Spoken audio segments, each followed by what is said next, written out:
내 돈이랑 너희들 돈 전부를 투자했다고? 이자가 무려 400%에 400%. 내가 엄마 돈 몇백 배를 불려준다니까. 자, 이런 고수익, 지금은 언감생심이죠. 원금이라도 보전했으면 좋겠다는 요즘 장세에서 안정적인 투자처는 어디일지 의견이 분분합니다. 자, 이 고민에 썩 괜찮은 해답을 주겠다는 분이 계셔서 스튜디오로 모셔봤습니다. 신환종 NH투자증권 FICC 리서치 센터장 나오셨습니다. 어서 오세요, 센터장님. 네, 안녕하세요. 월요일부터 좀 장이 험난했습니다. 장중한 때 2,300선 무너졌고요. 오늘 장은 좀 어떻게 보셨어요? 그동안 미국이 인플레이션 때문에 금리를 올리게 되면 네. 경기 침체까지는 가지 않겠다라는 기대감이 있었는데요. 요즘은 경기 침체를 피할 수 없겠구나 네. 이런 우려감이 지금 크게 확산되고 있고 우리는 또 그 수출 경기 때문에 네. 의존도가 높기 때문에 이런 것들이 영향을 많이 미쳤다고 보고 있습니다. 그러니까 당분간은 나라 안을 보나 밖을 보나 별로 좋아질 일이 없다라는 말씀으로 들리는데 이럴 때도 주식 투자 이거 계속하는 게 맞습니까? 하는 그런 질문 받으실 텐데 네. 좀 대안을 어떤 거 제시하세요? 저희들은 채권 쪽에 주목을 하자고 말씀을 드리고 있습니다. 채권. 네, 채권 하면은 좀 기관 투자자나 좀 돈 많은 부자들, 뭐 선수들 하는 네. 그런 거란 인식이 있는데 정확히 채권이라는 게 어떤 건가요? 네, 꼭 부자들만 하는 건 아니고요. 일단 이제 화면을 보시면 특히 우리나라 국채 1억을 이제 정부에 빌려주고 네. 그다음에 연 3.5%씩 이제 뭐 10년 동안 받는 그런 것들인데요. 네. 보통 예금 적금 생각하시면 됩니다. 똑같은 빌려주고 이자를 받는 건데 네. 다른 거는 적금은 중간에 해약하면 페널티가 있죠. 하지만 채권은 페널티가 없습니다. 그날까지 이자를 다 보존받을 수 있다는 것들이 장점이라서 거래할 수 있는 증서, 적금 증서 이렇게 생각하시면 됩니다. 그러면 뭐 예적금 하는 거랑 수익률 면에서는 별로 차이가 없을 것 같은데요. 그래도 채권이 좋은 거는? 수익률 차이가 있죠. 네. 적금은 이제 은행에다 주는 건데 예. 아마 지금 양이 이렇게 사이즈가 크지도 않고요. 아직 한 3% 정도에 불과한데 네. 채권은 지금 국채 3.5%부터 해서 예. 뭐 4%, 5%, 6%, 7%까지 신용 등급에 따라서 네. 리스크에 따라서 금리가 아주 천차만별인 예. 그 채권들이 많이 존재하고 있기 때문에 이렇게 분할해서 사시면 지금 네. 같은 때는 괜찮죠. 채권 지금 펀드를 하시거나. 화면에 띄어진 거는 국채, 그러니까 네, 우리나라 나라에서 국채입니다. 발행한 네. 채권인 거고 네. 일반 뭐 회사라든지 뭐 금융기관, 뭐 채권의 종류는 어떻게 됩니까?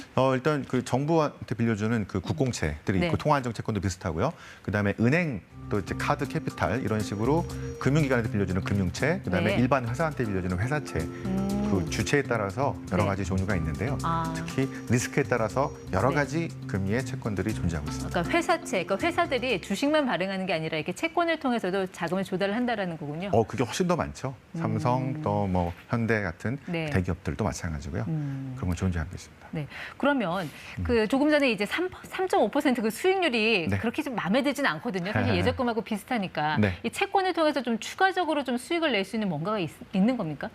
일단 그 채권은 그동안 우리가 채권을 안 하셨던 거는 요 한 2, 3년 동안 금리가 너무 낮아서 네. 그 1%, 2% 정도밖에 안 됐었잖아요. 그런데 실은 그 전에 한 10년 정도 생각해 보시면 금리가 꽤 높았었습니다. 네. 5%, 4%. 그럴 때는 직접 하시거나 아니면 채권형 펀드에 가입하시거나 네. 아니면 퇴직연금에서도 여러분도 모르게 채권에 많이 가입이 돼 있었습니다. 네. 그런데 이제 코로나 전후로 금리가 너무 낮아져서 매력이 없어졌던 거죠. 네. 다시 금리가 올라왔기 때문에 지금은 다시 채권 쪽의 자산을 많이 늘려야 되는 매력이 되게 높아진 상황이라고 볼 수 있습니다. 근데 제가 여쭤본 거는 조금 전에 그 채권에 써 있는 이자율 3.5% 네. 그거 말고 이 채권을 중간에 팔았을 때 내가 그 이자 외에 얻을 수 있는 추가적인 뭐 자본 이득이 있냐라는 그 질문이었습니다. 예. 지금처럼 이제 금리가 그래도 이제 많이 상승을 했는데 조금 더 상승할 수 있긴 한데요. 네. 이 정도라고 한다면 코스피로 치면은 한 1,500 정도 수준까지 내려온 것 같습니다.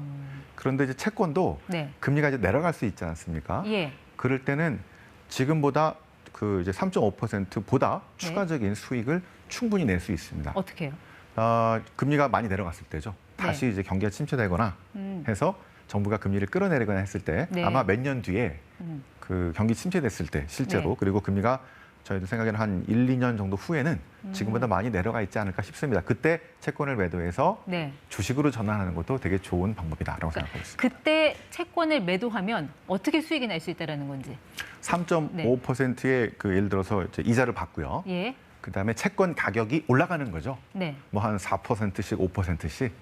그러면은 성과가 그 3.5%가 다가 아니라 네. 그 이상의 한 5%, 6% 정도도 추가 성과가 나올 수 네. 있습니다. 총 한 그러니까 10%씩 나올 수 있는 거죠. 이자율이 3.5%인 채권을 갖고 있는데 앞으로 금리가 계속 좀 떨어질 것 같아요. 네. 그러면 누군가가 제가 갖고 있는 그 채권을 사려고 할 거 아닙니까? 그 그렇죠. 채권의 매력도가 높아지니까 그때 프리미엄을 붙여서 팔아서 그렇죠. 그 수익을 얻겠다. 네, 이렇게 이해를 하면 맞습니다. 되는 네. 건가요? 그러면 지금은 채권을 투자하기 좋은 시기입니까? 아니면 주식을 해야 되는 겁니까? 어떻게 보시는 거예요? 그동안 주식을 너무 많이 하셨기 때문에 그리고 지금은 경기가 상당히 불확실하기 때문에 네. 이럴 때는 자산을 배분하는 게 좋은데요. 그동안에 금리가 너무 낮았을 때는 채권을 못했지만 네. 지금은 채권을 하실 때라고 보는 거는 네. 여기 인플레이션 그 율인데요. 네. 인플레이션 초반에는 채권 하시면 안 됩니다. 1%, 2%, 3% 올라갈 때는 채권 금리가 너무 낮았기 때문에. 그런데 이미 인플레이션이 지금 미국만 보더라도 네. 8%, 8.5 이렇게 나오죠. 예. 정점을 향해 가고 있다고 지금 컨센서스가 모여지고 있습니다. 네. 올해 하반기에 한 9월이나 10월쯤에 뭐 9점을 치고 내려가게 된다면 네. 이미 금리가 올라왔기 때문에 예. 이 정도라고 한다면 뭐 이 정도에서 횡보하게 된다면은 채권을 매수할 만한 좋은 타이밍이 이제 시작이 되는 거죠. 그러니까 물가 상승률이 거의 정점에 왔을 때 채권을 매수해야 되는 시점이다. 맞습니다. 물가 상승률이 막 올라가는 초입에서는 사면 안 된다는 네네, 거죠. 그렇죠. 왜냐하면 금리도 계속 올라갈 거고 맞습니다. 더 지금 내가 갖고 있는 이자율보다 더 높은 금리의 채권이 나올 테니까 맞습니다. 그때는 사면 안 되는 거고 네. 지금은 정점이니까 사도 된다. 네. 근데 사실 지금 인플레이션 정점은 누구도 모른다고 하지 않습니까? 맞습니다. 그거 어떻게 개인이 예측을 해서 그래서 사고팔 이제 수 할 수- 저희도 거죠? 이제 예측을 하는 거고 월가도 예측을 하고 연준이 예측을 하는 건데요. 그래서 하반기 정도는 네. 이게 고점이 좀 나오지 않을까라는 컨센서스가 예. 지금 모아지고 있습니다.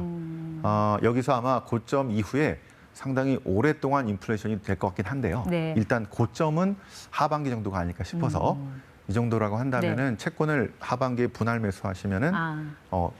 주식으로 치면 이제 무릎 밑에서 사는 거죠. 네네. 그 정도 수준이 됐기 때문에 해볼 만하다고 판단하고 있습니다. 최근에 주식과 채권 수익률을 비교를 해보면 좀 어떻습니까? 최근까지는 안 좋죠. 마찬가지로 코스피가 이제 떨어진 것처럼 네. 채권 가격도 많이 떨어진 겁니다. 그래서 금리가 오른 거죠. 네. 그래서 지금은 채권 가격이 지난 2, 3년 동안에 아주 싼 그래서 예. 매력이 되게 높아진 상황이기 때문에 어. 이 정도라고 한다면 투자할 만하다라고 판단하고 있습니다. 아니면 말씀해주신 뭐 여러 가지 채권 종류들 중에서 그때 이거 샀으면 이만큼 벌었다. 수익률 면에서. 네. 그렇게 할 만한 넘버 원은 있습니다. 뭡니까? 10년 전에 네. 2012년에 우리나라에서 그 30년물 국채가 예. 발행이 된 적이 있는데 5%였습니다. 그런데 지금 우리가 5%짜리 국채를 볼 수가 네. 있나요? 없습니다. 그때 사서 30년 동안 5%를 그 받는 게 맞죠. 네. 지금 우리나라 국채 한 3.6%, 3.8%는 앞으로 보기 힘든 네. 국채 금리 가능성이 높습니다. 그래서 채권은 이럴 때 사서 네. 오랫동안 이자를 받는 것이다. 이렇게 보시면 될 것 같습니다. 그러니까 좋은 주식을 발굴하듯이 좋은 채권은 그 회사의 어떤 채권의 등급 이런 거 확인하면서 들어가면 될 것 같고요. 네네. 아마 시청자분들 중에 혹시 오해를 하시는 게 그렇다고 지금 채권에 다 돈을 넣어야 되냐 그거는 아니고 그렇죠. 네, 시장 상황에 따라서 주식과 채권의 어떤 비중을 잘 자산 배분. 네, 자산 보시면 배분 됩니다. 전략으로 삼는 게 좋겠다. 네. 알겠습니다. 지금까지 ETY 신환종 센터장 함께했습니다. 고맙습니다.